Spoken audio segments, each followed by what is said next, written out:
What's up everyone, thanks for joining me today. Please like, subscribe, and comment on this video. And I'm going to be talking about my string trimmer today. I've had this thing since about 2002. I bought it brand new at Fleet Farm. Believe it or not, I used to have a little bit of problems with this thing back in the day, but over the years I've kept it tuned up, done a lot of work to it, and kept it in good running condition, and lately it's been starting really good for me. So you guys saw my new, for me, Honda mower that I mowed with today. I didn't get a chance to use my trimmer yet because it's still sitting in storage. So what we're gonna do is give it a little spring tune-up and get it going.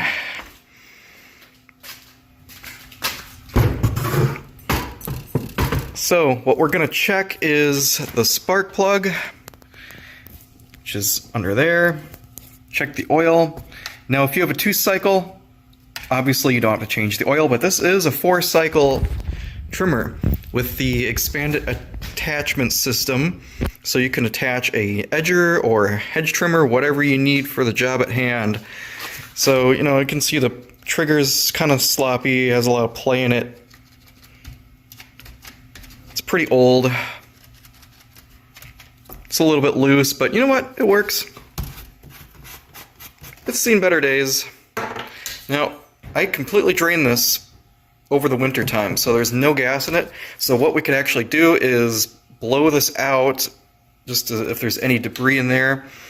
But just looking inside it, it looks pretty clean, so we may not even have to do that. I'll probably just kind of clean everything off, get the dust out of the way. We'll take the air filter out. This is actually foam air filter that's reusable. So it just comes out of the housing, and we'll take it inside, wash it off. I've got some more soil testing going on over here. And yours is probably very similar. It just has like a hatch on the carburetor for the air intake, and it's just this little foam element here. So, it doesn't look too dirty. But we'll clean it anyway, because why not? We're getting it ready for the springtime so we don't have to mess with stuff. And it'll just work for us when we need it to. So stick around for a bit and we'll get this all cleaned up and tuned up and ready to go. Now don't say I didn't warn you if you didn't ask your wife for permission to do this in the kitchen sink first, but this is how I clean foam filters or anything. One thing I've learned over the years is half the battle for maintaining your equipment is just keeping it clean. There's a lot of stuff that you can do just to blow things off with an air gun or your blower, wiping things down, brushing stuff off. A little goes a long way just in preventative maintenance, just to keep stuff running in good tip-top shape. And this is one of them, keeping your air filters clean and keeping all the grass and gunk out of the cooling fins and stuff like that. It will really prolong the life of your equipment, and it's really not that much effort. So, I'm just scrubbing this out with a little bit of Dawn dish soap, just to cut the grease and the oils. Like I said, this weed eater is about 20 years old, and you really can't tell because I keep everything in pretty good shape, just like that mower. That thing was pretty dirty when I first picked it up, but you know what? I clean it good, and it looks brand new again. So we'll just dry this off with a paper towel, and we'll get the rest of the residual water off with my air gun, with my air compressor. So we'll go back in the garage, finish the job. I don't feel like waiting for this thing to dry a long time, so we'll force the air through it. Probably don't want to put 90 psi through the thing, so we'll turn it down a little bit with the regulator. Don't want to break it.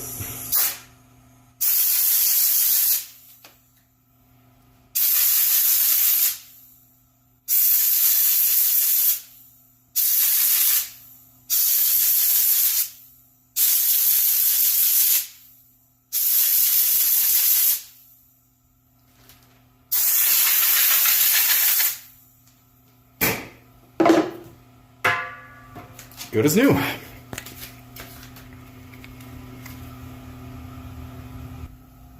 Alright, we'll reinstall the filter. think the manual says you're supposed to put a drop of oil on it and distribute it. I think that helps collect the particles a little bit more, the fine bits, but it doesn't really matter. I never really do that, so whatever. I don't think it makes a difference. You can do that if you want. Make sure that's snapped in securely. I have had this fall off when I was trimming before, so trying to search for it in the grass is not fun. Now, remember what I said about cleaning stuff and taking a little bit of proactive cleaning of your machine to keep stuff running good? Well, these vents in here, we'll just blow everything out. Wherever you see dust, just blow it out.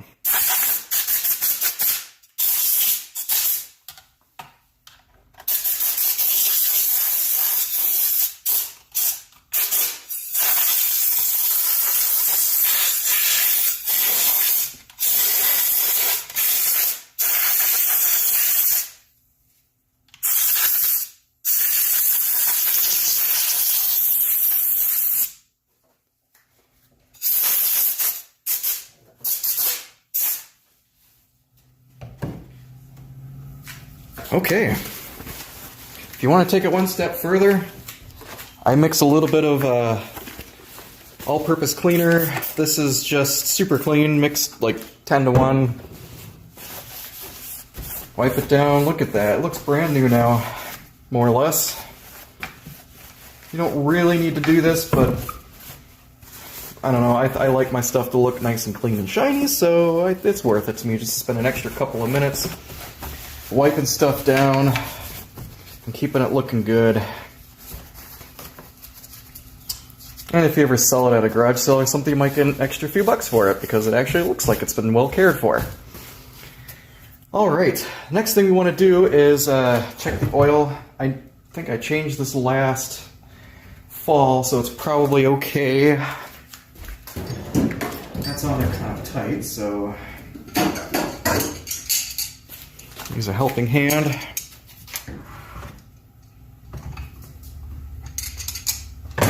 Loosen that up. And what we're going to do is we're going to tilt it just a little bit so we don't spill any oil.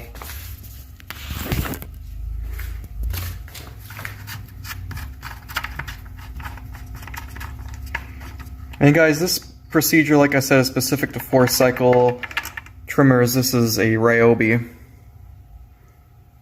so it looks clean. Now, as I always say in my videos, check the manual for how much oil you need to put in. I think this is like 8 ounces or something. If you can't find the manual, it's a quick Google search away. Just look for the model number and just type in manual.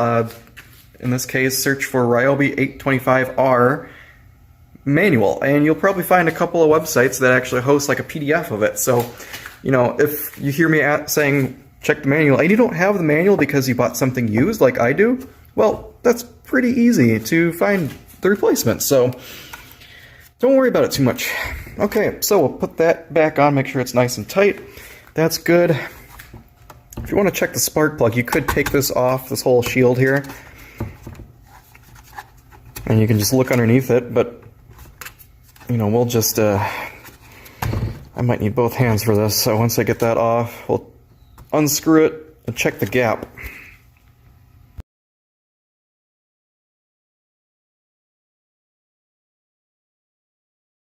Remember how I showed how to check the gap? Get one of these little gauges. And I think it's pretty close to the same as what my mower is. I think this is like 0.025 or 0.030. This is 0.025. Yep. So if my memory was correct, that should be set correctly. I think I replaced this maybe 2 years ago. I don't think I need a new one, but it's got a little bit of oil residue on there. So it might be burning just a little bit rich or something, or there's probably like a leak somewhere, but not a big deal. I'll just wipe it down and reinstall it.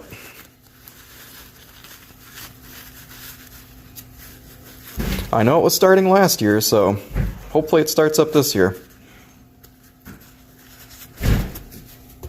Okay, we'll reinstall this just like how we took it out before, and You want to be real careful with the threads.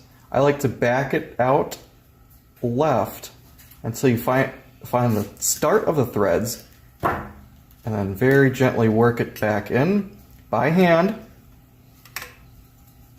Thumb tighten it, and then once it's thumb tightened, just like I did with the mower. Alright, that's as far as it goes by hand. Use the socket, just give it another quick snug up there, and then give it about a half a turn. I think I may have installed it too tight last time, so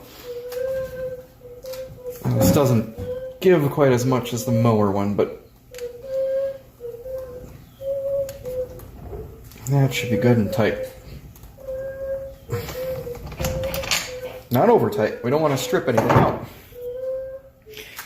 Okay, we checked the air filter, we checked the spark plug, boot and everything looks good, spark plug wire looks okay. If you want to check your valve clearance, this is an overhead valve actually, this will come off here, and if you have feeler gauges, just check the manual again, check to see what the clearances are supposed to be for the valves, and you know, you're supposed to check that like every 100 hours of operation or something. I may have checked it once in this thing's lifetime, and honestly, it works just fine, so we'll reinstall the hood, put some fresh gas in it, and yeah, we should be good to go after that. We'll give it a pull start and see what happens.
One pull.